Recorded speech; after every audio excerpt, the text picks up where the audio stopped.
Overhead club defense with slide. This is when my opponent swings. I'm close enough that with one step, I can get in and get a hold of this arm. Okay? Anytime the opponent drops their arm, disarming is going to be difficult from here. So instead of trying to disarm this here, where I'm going to get punched in the back of the head or it becomes a big struggle, I'm just going to transition into this nice little throw here, which puts me in a much better position to either disarm or, attack the arm for the arm lock. So again, it's close range. You can see how close I really have to be. If I'm out here, I'm too far away. I can't really close this gap without him really coming at me. Okay? So with I'll close the gap, if he's coming at me, if I can get him to really pursue me, it makes closing that space easier. Okay? If he just stands there, it's hard to get inside of this, but as he advances, that's my opportunity. So, just like with most of the club defense, the fleshy part is out as padding. This hand is going backhand, so palm away, palm towards. The reason is, as he swings down, this one's blocking, and this one is ready to grab. Okay? So, in the event that I block and he drops his arm to where I can't grab any longer, I'm going to step in on this side of his foot. I'm going to turn, and I want to be facing the same exact direction as him. Okay? This arm's going to shoot in nice and high. Okay? I want to put my shoulder in his armpit. From here, 4 fingers in the bend of the elbow, and I want to pin this arm nice and tight to my body. If this is loose, when I bend, okay, I'm going to slide down his arm. So I want to keep that nice and tight so that as I lift, that leverage works in my favor. Okay, so armpits, I got to have my shoulder deep in that armpit, and I'm pinning that arm nice and tight. Okay, it's just like the rest of our rear choke defenses. So I'm close enough that I can close this gap. My opponent comes in and drops his arm. I'm stepping in, immediately shooting that shoulder into the armpit. Squaring up my feet, and the position of my hips is also important. I want my tailbone right over his quad here. From here, I'm pinning the arm, lifting. The more I bend, the better it is. Okay? The more I bend, the closer it puts him to the mat or to the ground, and then I'm just going to tuck that shoulder at the last minute.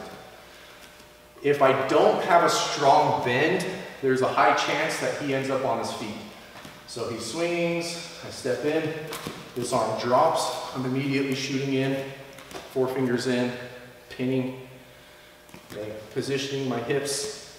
If I have a weak bend here and try and dump him, he just rolls off to his feet. So it's essential that I keep him balanced on my back here and tuck my head as low as you comfortably can. Okay? So a little hamstring flexibility goes a long way here. Okay? So one more time, maybe from this angle, and I think we'll be good. So attacker comes in, that arm drops. I'm immediately shooting in, toes facing the same direction as his. 4 fingers in, keeping a hold of this wrist, and I'm going to pin that. A little bit of a shoulder raise here helps retain his arm. Okay, if this shoulder sinks, let's turn this way so you can see. If this shoulder is weak, sometimes he slides off, and yeah, exactly. Now I'm in a bear hug essentially. So I want to retain that shoulder, just a little lift on that shoulder, position the tailbone right on his quad.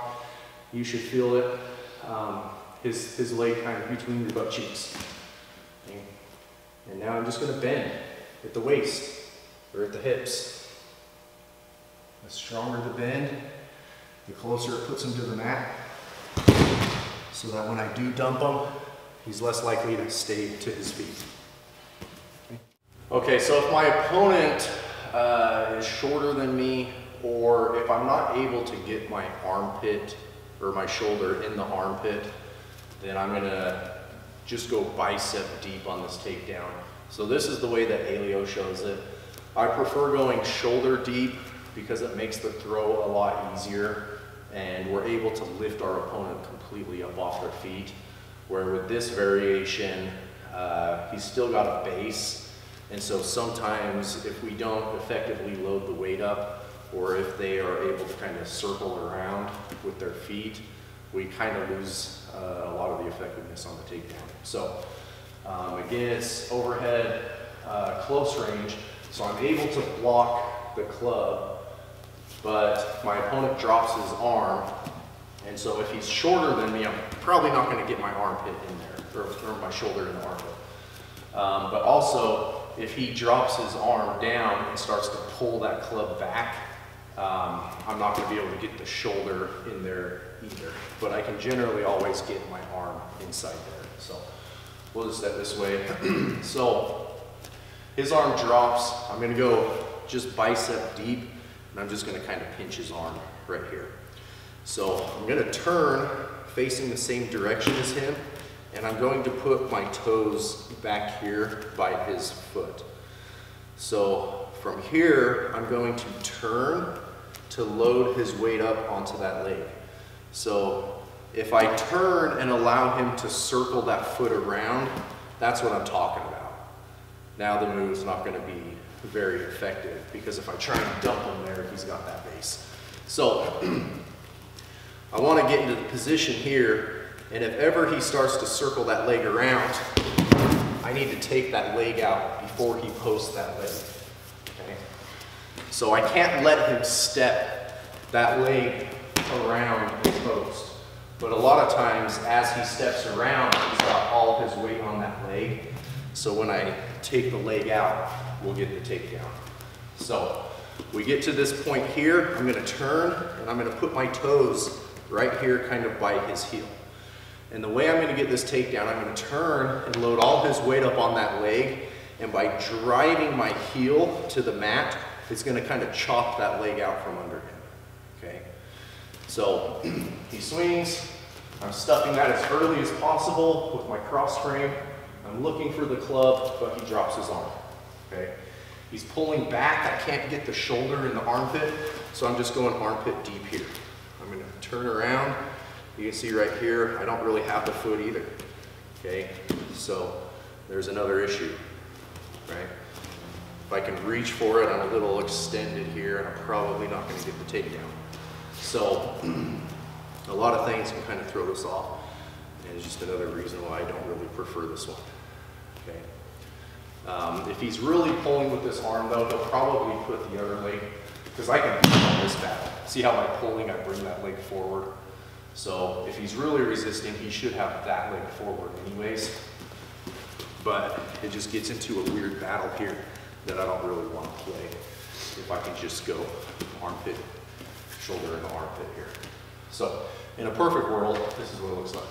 I go armpit, bicep into the armpit, turn, post the leg, I load his weight up onto that leg, and I'm going to, once I feel his weight go onto that leg, I'm going to continue to turn, driving the heel to the mat to chop that leg out. Okay. So just one more time here. I'm close enough that he swings and I'm able to get it, but he drops the arm, so I got bicep deep. I could probably pull him forward here to get that foot forward. Boom, turn him. I'm just twisting my body here back to neutral, and then driving that heel to chop the leg. So, not my favorite way, but that's the way that Helio shows it. So, just another option if we can't get as deep as I prefer.